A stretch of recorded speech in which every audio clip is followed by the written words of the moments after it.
Hello అందరికీ, అందరు ఎలా ఉన్నారు? సో ఇవాళ నేను మీకు tasty and crispy snack item చూపిస్తాను. మూంగ్ దాల్ అండి. పిల్లల నుంచి పెద్దల వరకు అందరూ ఇష్టపడతారు.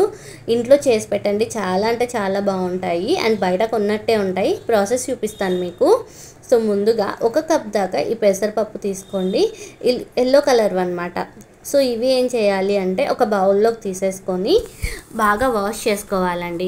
అండ్ ఈ 1 కప్ పెసరపప్పు వచ్చేసి దాదాపుగా ఒక పావు కిలో అంటే 250 గ్రామ్స్ తీసుకున్నాను నేను. మీకు ఎంత కావాలనేది మీకు తగ్గట్టుగా మీరు తీసుకోండి. అండ్ ఇప్పుడు వీటిని బాగా వాష్ చేసుకున్న తర్వాత 2-3 కప్స్ వాటర్ వేసేసి బాగా నానపెట్టాలి. దాదాపుగా ఒక 2-3 అవర్స్ నానపెడితే సరిపోతుంది. మీరు లేదు నైట్ నానబెట్టే మార్నింగ్ అయినా ప్రిపేర్ చేసుకోవచ్చు. సో ఇది ఒక 3 అవర్స్ పక్కన పెట్టేస్తున్నాను. అండ్ 3 అవర్స్ అయిన తర్వాత మీకు ఒకసారి చూపిస్తున్నా చూడండి. పెసరపప్పు బాగా నానిపోయింది. ఇలా కొద్దిగా స్మాష్ చేస్తే చూసారా ఈజీగా వచ్చేసింది.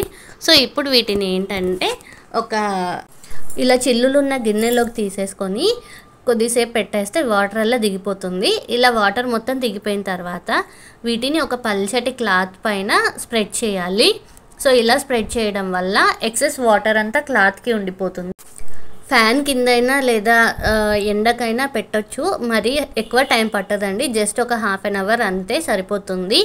ఎండకు పెడితే ఒక 10 మినిట్స్లో డ్రై అయిపోతాయి అన్నమాట. సో ఒక 1/2 అవర్ ఫ్యాన్ కింద పెట్టిన తర్వాత మీకు ఒకసారి చూపిస్తా చూడండి. తడి అయితే చేతికి అంటుకోవట్లేదు. సో ఇప్పుడు వీటిని ఒక బౌల్లో కలెక్ట్ చేసేసుకోండి. అండ్ ఇంకో పక్క డీప్ ఫ్రైకి సరిపడా ఆయిల్ పెట్టేసుకొని ఆయిల్ హీట్ అయిన తర్వాత మనం తీసి పెట్టుకున్న ఈ పెసరపప్పుని కొంచెం కొంచెంగా వేస్తూ ఆయిల్లో ఫ్రై చేసుకోవాలండి. మొత్తం వేస్తే ఏంటంటే ఆయిల్ అనేది బయటికి పొంగుతుందన్నమాట. అందుకే అంటే కొంచెం కొంచెంగా వేస్తూ ఉంటే అది నురగ అనేది అణిగిపోతూ వస్తుంది. సో అప్పుడు మనం ఈజీగా ఫ్రై చేసుకోవచ్చు అన్నమాట.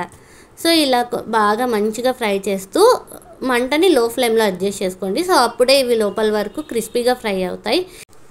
క్రిస్పీగా ఫ్రై అయిన తర్వాత ఒక ప్లేట్లోకి టిష్యూ పేపర్ తీసుకోండి. టిష్యూ పేపర్ మీద ఇవి పెట్టేసి వీటిని కొంచెం స్ప్రెడ్ చేయండి. సో అప్పుడే దీని మీద ఉన్న ఎక్సెస్ ఆయిల్ అంతా టిష్యూ పేపర్కి పడుతుందన్నమాట. అండ్ ఇవి కొంచెం చల్లారిన తర్వాత మనం ఒక ప్లేట్లోకి తీసి పెట్టుకొని ఇప్పుడు వీటికి కొంచెం సాల్ట్ యాడ్ చేసి మిక్స్ చేసి పెట్టుకోవాలి. అంతే అండి, ఎంత సింపుల్గా రెడీ అయిపోయింది కదా ఈ స్నాక్ ఐటమ్. అండ్ మనం బయట కొంటాం కదా బస్లోకి టైంపాస్కి లేదా ఎక్కడన్నా సరే తింటూ ఉంటాము. సో మీరు ఎంచక్కా ఇలా ఇంట్లో ప్రిపేర్ చేసుకొని హ్యాపీగా తినేయండి. నచ్చిందా మరి ఈ రెసిపీ? నచ్చితే కనుక ప్లీజ్ లైక్ చేసి, షేర్ చేసి, సబ్స్క్రైబ్ చేసి, కమెంట్ చేయండి.